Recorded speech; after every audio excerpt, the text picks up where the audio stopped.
Good morning, everybody. Here we are getting, well, within 30 days of spring here in Idaho. It's been really nice weather. Decided to turn off winter again. You can tell the mountains behind me, we got a fresh coat of snow. So this morning I'm gonna do a video that I promised has been coming, and it's how to tie bobber knots. Really good bobber knots that do a good job and save you a lot of money. Anyway, stick with me and I'll show you the process, but I appreciate you watching.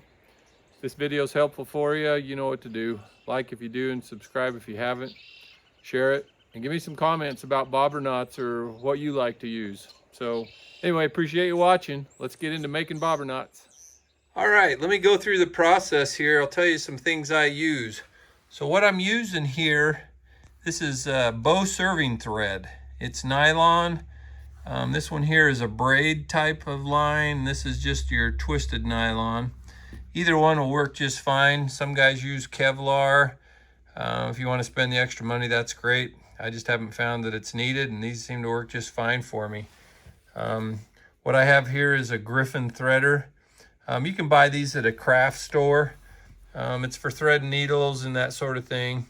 Then I just have some little plastic straws here. These happen to be sucker sticks. They work really well for me. Of course, a small pair of scissors. I'm gonna have a ruler for measuring my line out. And of course, my trusty spectacles.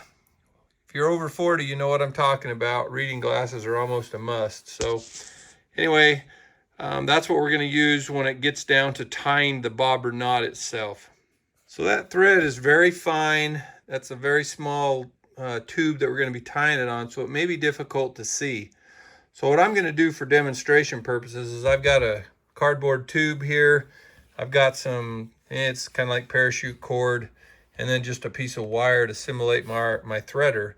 I'm going to tie a bobber knot on this big tube for you so you can see the process. It'll be a lot easier to see that. All right, so I'm going to have my piece of line that I've cut. Now we're going to fold it in half. You can see that.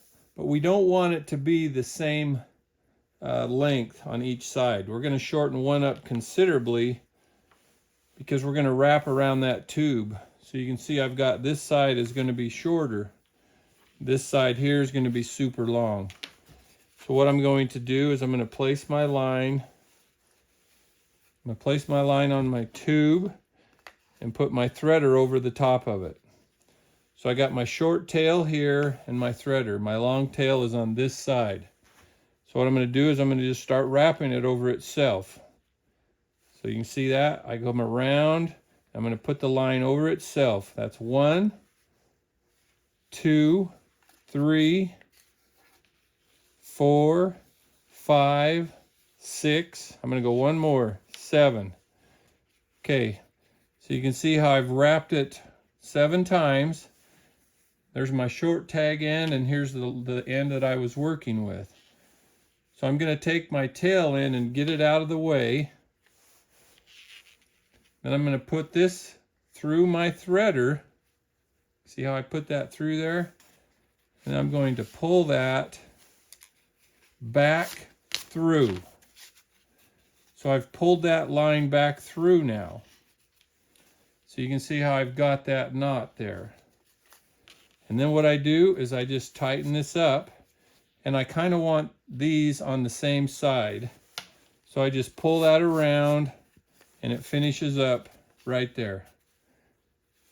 There is a simulated bobber knot with large thread that you can see. Now, what I would do is I would put this, if this is my fishing line, I would slide this over my line, and then I'm going to just slide that off onto my line, and then I just pull it tight from each side.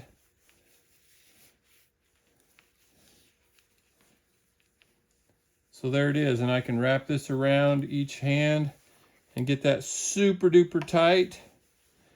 And then I would just cut these tag ends right here, and that's my bobber knot. Anyway, works super well. Now I'll do it with my other thread and I'll show you the process. Okay, this might be challenging to keep my hands out of the way of the camera. But what I start with is when I tie my bobber knots, I measure out an 18-inch piece of my line. or my thread that I'm going to use. Okay, so I start with an 18-inch piece of thread. I'll take my tube,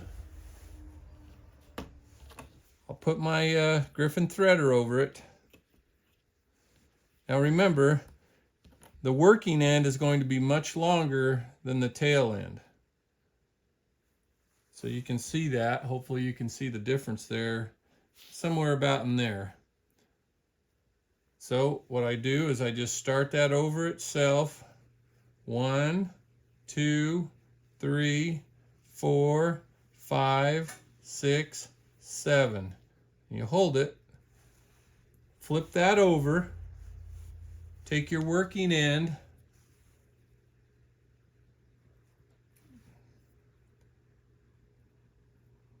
I don't know if I can get it here. Take my working end and I'm going to put that through my threader. There we go. Now I just pull it through, back through, tighten it down.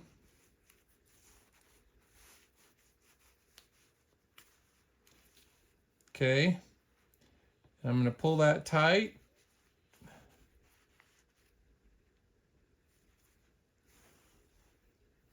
So I don't know if you can see that. I think you can. That's just my bobber knot right there. And what I'm going to do is I'm going to slide that up.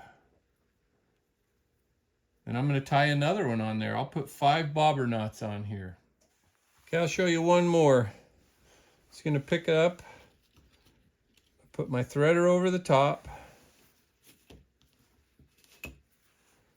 pick up my line,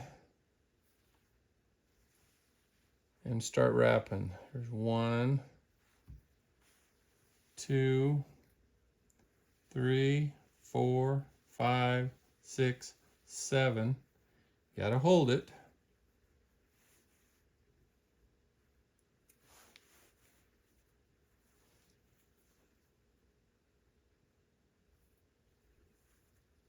Thread my line through my threader. Gonna pull it through. And pull that around to where my lines are opposing each other. And just slide it up. So I've got 2 on there now. I'll go ahead and put the rest on and show you how it looks when I'm finished. All right, so what I've done, you can see, is I've put 5 knots on this tube. They all ended up the same way. So I just slide that up on my line and slide this up on off on my line and just tighten it up. And that's a very effective bobber knot. Certainly cheaper than the store-bought ones, and in my opinion, they work a lot better. One of the keys is having long tails on them so that you can wrap them around your fingers or your plier handles and get them super tight. One thing worth noting is I like to wet them down, put some saliva on them. When I tighten them up, they'll tighten up much nicer. And if you put them on monofilament, you want to make sure that they're lubricated when you move them or it'll chafe your line. So anyway, thank you very much for watching. Hope you learned something here. If you got any comments, leave them. If you got questions, send them my way. I'll be glad to help you out, but appreciate you watching. Have a great day and tight lines.